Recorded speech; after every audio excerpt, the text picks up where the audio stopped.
So, I think a lot of companies,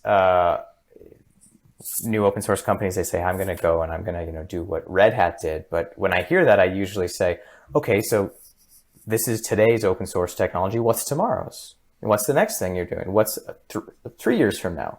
And a lot of companies say like, no, this is my open source technology. And I say, well, that's not Red Hat's business model.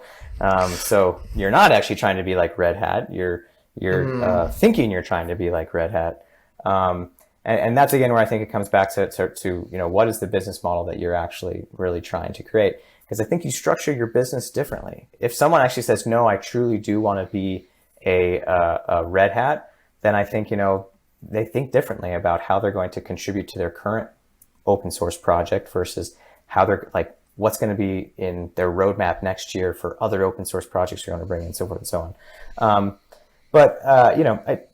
Unfortunately, there's also not a crazy amount of answers. Like it's sort of you're damned if you do and you're damned if you don't.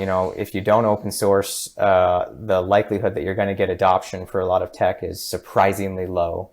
And if you do open source, you have to figure out that fine line that you don't cross so that you can be the place that everybody comes to get, whether it's support or extra features or a SaaS product for, or whatever it is.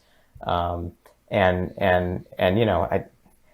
don't have any direct answers other than I think these are the kinds of things that you just have to be very intentional and thoughtful about, and stick to your plan as you go about it versus bouncing back and forth between different models. I think you got to come up with one, you got to stick to it, and you got to keep doing everything you can to get it to the place that is the best for the business, which I, again, firmly believe what's best for the business is what's best for the enterprise as well. As I was saying earlier, if businesses are doing well, I think that's a symbiotic relationship with the enterprises that are taking advantage of the tech, which is often sometimes lost as well.